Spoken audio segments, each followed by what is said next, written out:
നമസ്കാരം സർ. ടൊവിനോ തോമസ് തൻ്റെ സിനിമയുടെ പ്രൊമോഷന്റെ ഭാഗമായി നടന്ന ഒരു ഡിസ്കഷനിൽ ഇന്ത്യ അധോഗതിയിലാണ് എന്ന പോലെയും സൗദിക്ക് മാറ്റമുണ്ട് എന്ന രീതിയിലും ഒരു പരാമർശം നടത്തുകയുണ്ടായി. സാർ കേട്ടിട്ടുണ്ടാവും അത്. എന്താണ് സാറിൻ്റെ വിശദീകരണം? മീര, അദ്ദേഹത്തിൻ്റെ ഒരു സിനിമയുടെ പ്രൊമോഷനുമായി ബന്ധപ്പെട്ട ഒരു ചടങ്ങിലാണ് ശ്രീ ടൊവിനോ തോമസിൻ്റെ ഭാഗത്തു നിന്ന് ഈ ഒരു അഭിപ്രായം ഉണ്ടായിരിക്കുന്നത്. നമുക്കറിയാവുന്നതുപോലെ അദ്ദേഹത്തിൻ്റെ ഒരു പുതിയ സിനിമ വരുന്നു. അപ്പോൾ ആ സിനിമയ്ക്ക് അതിലൊരു ട്രാൻസ്ജെൻഡർ കഥാപാത്രമുണ്ട് എന്നതിൻ്റെ പേരിൽ ആ സിനിമയ്ക്ക് ചില ഗൾഫ് രാജ്യങ്ങളിലൊക്കെ തന്നെ പ്രദർശനാനുമതി നിഷേധിക്കപ്പെട്ടു. ഇപ്പോൾ കുവൈറ്റിലൊക്കെ തന്നെ അവർ ഫസ്റ്റ് ഹാഫിലും സെക്കൻഡ് ഹാഫിലും കുറേയധികം വോളണ്ടറി എഡിറ്റ്സ് ഒക്കെ ചെയ്തതിന് ശേഷം മാത്രമാണ് ആ സിനിമയ്ക്ക് പ്രദർശനാനുമതി കിട്ടുന്നത്. പക്ഷേ അതുകൊണ്ട് പോലും ആ സിനിമയ്ക്ക് പ്രദർശനാനുമതി സൗദി അറേബ്യയിൽ ലഭ്യമായിട്ടില്ല. അപ്പോൾ അവിടെ ആ സിനിമ നിരോധിക്കപ്പെട്ടിരിക്കുകയാണ്. അപ്പോൾ അതുമായി ബന്ധപ്പെട്ടിട്ടുള്ള ചില ചോദ്യങ്ങൾ മാധ്യമപ്രവർത്തകരുടെ അല്ലെങ്കിൽ ചലച്ചിത്ര രംഗവുമായി ബന്ധപ്പെട്ട വാർത്തകൾ റിപ്പോർട്ട് ചെയ്യുന്ന ആൾക്കാരുടെ ഭാഗത്തു നിന്നുണ്ടാകുമ്പോൾ അതിലുള്ള അദ്ദേഹത്തിൻ്റെ ഒരു പ്രതികരണമാണ്. അപ്പോൾ ആ പ്രതികരണത്തിൽ അദ്ദേഹം പറയുന്നത് തന്നെ ചില രാജ്യങ്ങളിൽ പലതരത്തിലുള്ള നിയമങ്ങളാണ്. അപ്പോൾ ഒരു രാജ്യത്ത് നിലനിൽക്കുന്ന നിയമം എന്താണോ അതിനെ നമ്മൾ അംഗീകരിക്കണം. നമ്മുടെ നാട്ടിലാണെങ്കിൽ നമുക്ക് ചോദ്യം ചെയ്യാം. പക്ഷേ ഈ രാജ്യങ്ങളിലൊന്നും തന്നെ അത് കഴിയില്ല. അതുകൊണ്ട് അതിൽ കംപ്ലൈൻ്റ് ഒന്നുമില്ല. കൂടുതൽ രാജ്യങ്ങളിലേക്ക് സിനിമ പോകുന്നുണ്ട്. പക്ഷേ അതാത് രാജ്യങ്ങളിലെ നിയമങ്ങൾ നമ്മൾ അനുസരിക്കാനായിട്ട് ബാധ്യസ്ഥരാണ്. അതുകൊണ്ട് സൗദി അറേബ്യയിൽ അതിന് പ്രദർശനാനുമതി ഇല്ല. അതിൽ വേറെ പ്രത്യേകിച്ച് പ്രശ്നമൊന്നുമില്ല എന്നാണ് അദ്ദേഹം പറയുന്നത്.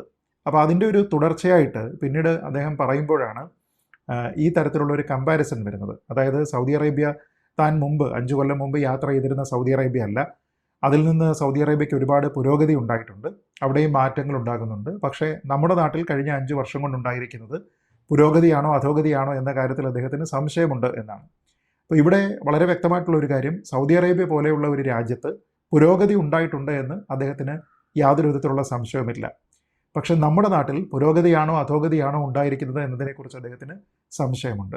ആ ചോദ്യം വീണ്ടും ഒരു മാധ്യമപ്രവർത്തകൻ ചോദിക്കുമ്പോൾ പുരോഗതിയാണോ അധോഗതിയാണോ എന്ന് തെളിച്ചു പറയാനായിട്ട് ആവശ്യപ്പെടുന്ന സമയത്ത് അദ്ദേഹം വീണ്ടും പറയുന്നത് അക്കാര്യത്തിൽ തനിക്ക് സംശയമുണ്ട് എന്നാണ്. അപ്പോൾ സൗദി അറേബ്യയിലെ കാര്യത്തിൽ സംശയമില്ല, അവിടെ പുരോഗതിയാണ്, വലിയ പുരോഗതിയാണ്. പക്ഷേ നമ്മുടെ നാട്ടിൽ മാത്രം അത്ര വലിയ പുരോഗതി ഇല്ല എന്നുള്ള ഒരു സംഭവമാണ്, അല്ലെങ്കിൽ ആ കാര്യത്തിൽ സംശയമുണ്ട് എന്നാണ് അദ്ദേഹം പറയുന്നത്. എന്തായാലും പുരോഗതി ഉണ്ട് എന്ന് ഉറപ്പിച്ച് പറയുന്നതിനുള്ള ബോധ്യം അദ്ദേഹത്തിനില്ല എന്ന് നമുക്ക് ഉറപ്പിക്കാം. ഇവിടെ ഒരു രസകരമായിട്ടുള്ള ഇതിൽ ഞാൻ കാണുന്ന ഒരു കാര്യം, സൗദി അറേബ്യയിലാണ് അദ്ദേഹത്തിൻ്റെ സിനിമയ്ക്ക് പ്രദർശനാനുമതി നിഷേധിച്ചിരിക്കുന്നത്. അത് ഏതെങ്കിലും രീതിയിലുള്ള സർക്കാർ വിരുദ്ധമായിട്ടുള്ള ഒരു കാര്യം പറഞ്ഞതിൻ്റെ പേരിലോ അതല്ല എങ്കിൽ ആൾക്കാരെ മോശമായ രീതിയിലേക്ക് ചിത്രീകരിക്കുന്നതിൻ്റെ പേരിലോ ഏതെങ്കിലും മയക്കുമരുന്നോ ലഹരിയോ ഒക്കെ തന്നെ പ്രൊമോട്ട് ചെയ്യുന്നതിൻ്റെ പേരിലോ ഒന്നുമല്ല.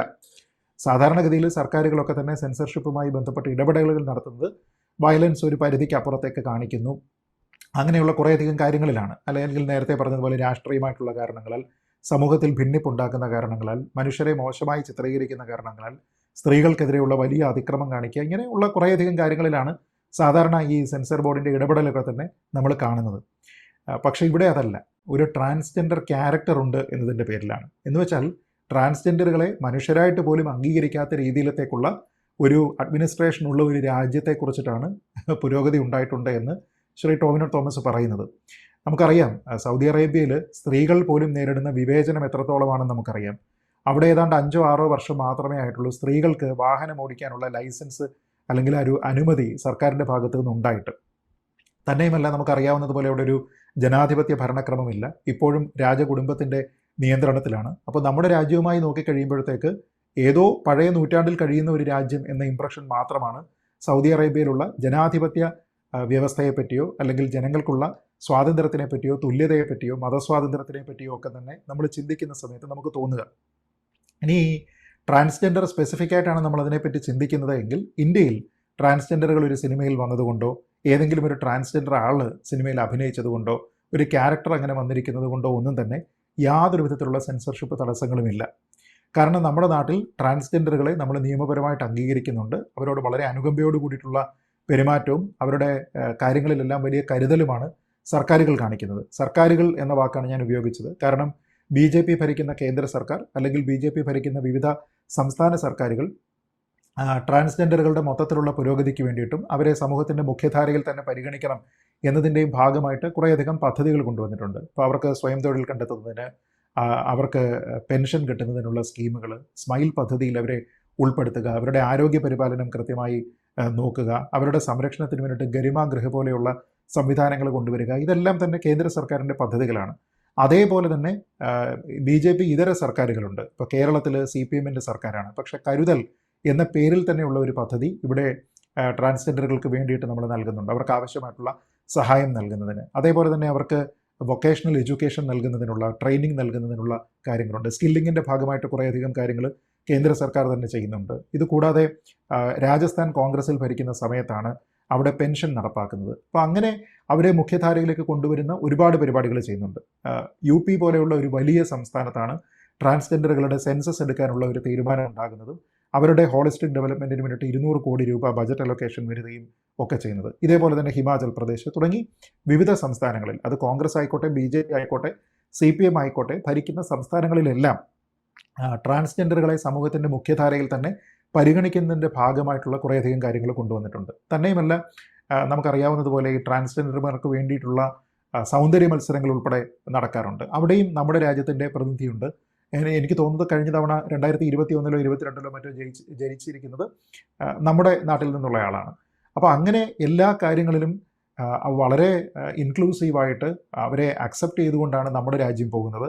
അപ്പോഴാണ് അതിലൊരു ട്രാൻസ്ജെൻഡർ കഥാപാത്രം ഉണ്ടായി എന്നതിൻ്റെ പേരിൽ ഒരു സിനിമയ്ക്ക് മൊത്തത്തിൽ എഡിറ്റ്സ് ഒന്നും ഉണ്ടോ ഇല്ലയോ ഒന്നും നോക്കാതെ ഒരു സിനിമയ്ക്ക് മൊത്തത്തിൽ ഒരു ബാൻ ഒരു രാജ്യത്ത് കിട്ടുന്നത്. ആ രാജ്യം എത്രത്തോളം പുരോഗമനാത്മകമാണ്, റിഗ്രസീവ് ആണോ, ഡെമോക്രാറ്റിക് ആണോ, വളരെ റിഫോമിസ്റ്റ് ആയിട്ടുള്ള ഒരു രാജ്യമാണോ എന്ന കാര്യമൊക്കെ തന്നെ ഒരു സാധാരണക്കാരൻ്റെ ഊഹമാണ്. അതിന് വലിയ ഐൻസ്റ്റൈൻ്റെ IQ ഒന്നും ആവശ്യമില്ല. ഇനി തന്നെയല്ല, നമ്മുടെ രാജ്യത്തിനെ മറ്റേത് രീതിയിൽ കമ്പയർ ചെയ്ത് കഴിഞ്ഞാലും സൗദി അറേബ്യ പോലെയുള്ള ഒരു രാജ്യത്ത് വലിയ വികസനമുണ്ട് എന്ന് കണ്ടെത്തുന്ന ആൾക്കാർക്ക് നമ്മുടെ നാട്ടിലുള്ള വികസനത്തിനെ പറ്റിയോ നമ്മുടെ നാട്ടിലുള്ള പുരോഗതിയെ പറ്റിയോ എന്തുകൊണ്ട് മനസ്സിലാകുന്നില്ല എന്നെനിക്കറിയില്ല. ഇപ്പോൾ ഉദാഹരണത്തിന് ഈ രണ്ട് രാജ്യങ്ങളെ തമ്മിൽ നമ്മളൊന്ന് താരതമ്യം ചെയ്തു കഴിഞ്ഞാൽ, സൗദി അറേബ്യയിൽ സുന്നി ഇസ്ലാം എന്ന് പറയുന്നത് അവരുടെ ഒഫീഷ്യൽ മതമാണ്. നേരെ മറിച്ച് ഇന്ത്യക്ക് അങ്ങനെ ഒരു ഒഫീഷ്യൽ മതമില്ല. ഇവിടെ 80%-ലധികം ഹിന്ദുക്കളുണ്ട് എങ്കിലും ഹിന്ദു രാഷ്ട്രമാണ് എന്നുള്ള പ്രഖ്യാപനം പലപ്പോഴും RSS പോലെയുള്ള രാജ്യത്തിനെ ഭരണത്തിനെ നിയന്ത്രിക്കുന്ന സംഘടനകളുടെ ഭാഗത്തു നിന്ന് ഉണ്ടാകുമ്പോൾ പോലും നമുക്കൊരു ഒഫീഷ്യൽ റിലിജിയൻ ഇല്ല. ആ രീതിയിലത്തേക്കുള്ള ഒരു ഭേദഗതി പോലും നമ്മുടെ നാട്ടിൽ ആലോചിച്ചിട്ട് പോലുമില്ല.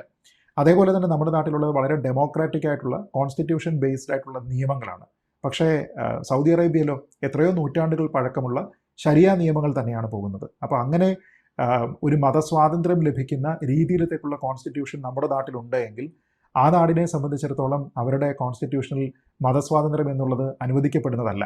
അതുകൊണ്ട് തന്നെ നമുക്ക് വിവിധ മതവിഭാഗങ്ങളിൽ പെടുന്ന ആൾക്കാർക്ക്, ഒരു ക്രിസ്ത്യനോ ഒരു ഹിന്ദുവിനോ ഒരു പാഴ്സിക്കോ ഒന്നും തന്നെ അവരുടെ ആരാധനയുമായി ബന്ധപ്പെട്ട ഒരു പബ്ലിക് വർഷിപ്പ് അനുവദനീയമല്ല. അത് അനുവദനീയമായിട്ടുള്ളത് മുസ്ലിങ്ങൾക്ക് മാത്രമാണ്. നോൺ മുസ്ലിംസിന് അത് അനുവദനീയമല്ല. പക്ഷേ നമുക്ക് അറിയാം, നമ്മുടെ രാജ്യത്ത് അങ്ങനെയല്ല. ഏറ്റവും ചെറിയ ജനവിഭാഗമായിട്ടുള്ള പാഴ്സികൾക്ക് പോലും അവരുടെ ആരാധനാക്രമങ്ങൾ, അവരുടെ ആരാധനാലയങ്ങൾ, പബ്ലിക് വർഷിപ്പ് ഒക്കെ തന്നെ അനുവദനീയമായിട്ടുള്ള കാര്യമാണ്. അതേപോലെ ഒരു പ്രധാനപ്പെട്ട കാര്യം നമ്മുടെ രാജ്യത്തുള്ള മതസ്വാതന്ത്ര്യമാണ്. എനിക്ക് മറ്റൊരു മതത്തിലേക്ക് കൺവേർട്ട് ചെയ്യാം, എൻ്റെ സ്വേച്ഛയാൽ എനിക്ക് കൺവേർട്ട് ചെയ്യാനായിട്ട് സാധ്യമാണ്. അതേപോലെ തന്നെ എനിക്ക് വേണമെങ്കിൽ എൻ്റെ മതത്തിനെ ഉപേക്ഷിക്കാം. പക്ഷേ സൗദി അറേബ്യയിൽ അത് പറ്റില്ല. ഒരു ഇസ്ലാമായിട്ടുള്ള ഒരു വ്യക്തിയെ സംബന്ധിച്ചിടത്തോളം അയാളുടെ മതം ഉപേക്ഷിക്കുകയാണ് എന്നുണ്ടെങ്കിൽ അതിന് ക്യാപിറ്റൽ പണിഷ്മെൻറ്റ് കിട്ടാം. അതേപോലെ തന്നെ റിലീജിയസ് കൺവേർഷൻ എന്ന് പറയുന്നത് അവിടെ അനുവദനീയമായിട്ടുള്ള ഒരു കാര്യമല്ല.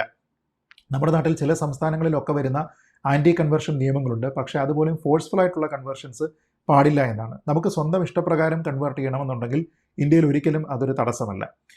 പിന്നെ തന്നെയല്ല, നമ്മുടെ നാട്ടിലൊരു മതപരമായിട്ടുള്ള ഒരു പെർസെക്യൂഷനല്ല. ഏതെങ്കിലും ഒരു മതവിഭാഗത്തിനെ വളരെ നീചമായ രീതിയിലത്തേക്ക് കാണുക, അവരെ ഉപദ്രവിക്കുക എന്ന രീതിയിലത്തേക്കുള്ള ഒരു സംവിധാനം നമ്മുടെ നാട്ടിലില്ല. പക്ഷേ സൗദി അറേബ്യയിലെ ഷിയ മുസ്ലിങ്ങൾക്ക് പോലും വലിയ രീതിയിലത്തേക്കുള്ള ഡിസ്ക്രിമിനേഷൻ നേരിടുന്നുണ്ട് എന്നുള്ള ഒരു അവസ്ഥയുണ്ട്. അപ്പോൾ അങ്ങനെ നമ്മൾ നോക്കിക്കഴിഞ്ഞാൽ മതപരമായിട്ടുള്ള വസ്ത്രധാരണ രീതി ഉൾപ്പെടെയുള്ള പല കാര്യങ്ങൾക്കും കർശനമായിട്ടുള്ള നിഷ്കർഷകളുള്ള, ജനാധിപത്യം തിരിഞ്ഞു നോക്കിയിട്ടില്ലാത്ത ഒരു രാജ്യമാണ് സൗദി അറേബ്യ. സൗദി അറേബ്യയ്ക്ക് അവരുടേതായിട്ടുള്ള ഭരണക്രമമുണ്ട്, നമ്മളതിനെ അംഗീകരിക്കുന്നു. പക്ഷേ താരതമ്യം ചെയ്യുന്ന സമയത്ത് നമ്മൾ ആപ്പിളിനെയും ഓറഞ്ചിനെയും തമ്മിൽ താരതമ്യം ചെയ്യുന്നതിൽ യാതൊരു വിധത്തിലുള്ള കാര്യവുമല്ല. ജനാധിപത്യപരമായിട്ടുള്ള ഡെമോക്രാറ്റിക് ആയിട്ടുള്ള രാജ്യങ്ങളുണ്ട്, മതസ്വാതന്ത്ര്യം അനുവദിക്കുന്ന, വ്യക്തി സ്വാതന്ത്ര്യം അനുവദിക്കുന്ന, മൗലിക അവകാശങ്ങൾ ആൾക്കാർക്ക് നൽകുന്ന രാജ്യങ്ങളുണ്ട്. അങ്ങനെയുള്ള രാജ്യങ്ങളുമായിട്ട് കമ്പയർ ചെയ്തെങ്കിൽ മാത്രമേ നമുക്കത് കമ്പയർ ചെയ്യാനായിട്ട് ഒരു റിസൾട്ട് ഓറിയൻറ്റഡ് ആയിട്ട് നമുക്കൊരു അപ്രോച്ച് എടുക്കാൻ കഴിയുകയുള്ളൂ. അങ്ങനെയൊന്നുമല്ലാതെ തികച്ചും ഏകപക്ഷീയമായിട്ട് ചിന്തിക്കുന്ന ഒരു രാജ്യത്തിനെ, അതിനോടൊപ്പം തന്നെ നമ്മുടെ രാജ്യത്തിനെ കമ്പയർ ചെയ്തിട്ട് അദ്ദേഹത്തിൻ്റെ സിനിമ അവിടെ ബാൻ ചെയ്തിരിക്കുന്ന സാഹചര്യത്തിൽ പോലും അവിടെ പുരോഗതി ഉണ്ടാകുന്നുണ്ട് എന്ന് പറയുകയും, എന്നാൽ ഇന്ത്യയിൽ പുരോഗതിയാണോ അധോഗതിയാണോ എന്ന് അദ്ദേഹത്തിന് തിരിച്ചറിയാതെ വരികയും ചെയ്യുന്നത് എന്തുകൊണ്ടാണ്, എന്ത് എഡ്യൂക്കേഷൻ്റെ പേരിലാണ് എന്നെനിക്ക് മനസ്സിലാകുന്നില്ല. എന്തായാലും ഒരു കാര്യം മാത്രമേ ഈ വിഷയത്തിൽ ആത്യന്തികമായിട്ട് പറയാനായിട്ടുള്ളൂ. 2018, അതായത് 5-6 വർഷം മുൻപാണ് അവിടെ സ്ത്രീകൾക്ക് സൗദി അറേബ്യയിൽ വാഹനം ഓടിക്കാനുള്ള ലൈസൻസ് നൽകുന്നത് എങ്കിൽ ആ രീതിയിലത്തേക്കുള്ള ഒരു മാറ്റം ഇന്ത്യയിൽ കൊണ്ടുവന്നുകൊണ്ട് നമ്മൾ റിഫോമിസ്റ്റ് ആണ് എന്ന് പറയാനായിട്ട് സാധ്യമല്ല. കാരണം നമ്മുടെ നാട്ടിൽ ഒരു കാലത്തും സ്ത്രീകൾക്ക് ഈ ഡ്രൈവിങ്ങിലൊന്നും തന്നെ നിയന്ത്രണം ഉണ്ടായിരുന്നില്ല.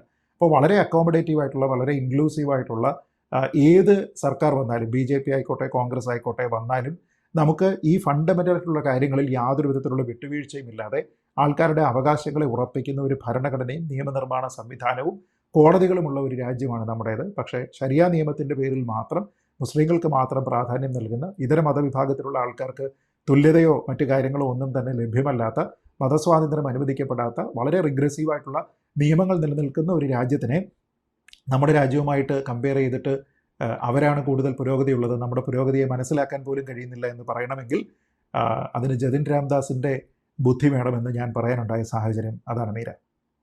കൂടുതൽ വാർത്തകളും വിശേഷങ്ങളും നിങ്ങളിലേക്ക് എത്താൻ ABC മലയാളം സബ്സ്ക്രൈബ് ചെയ്യുക, ബെൽ ബട്ടണും അമർത്തുക.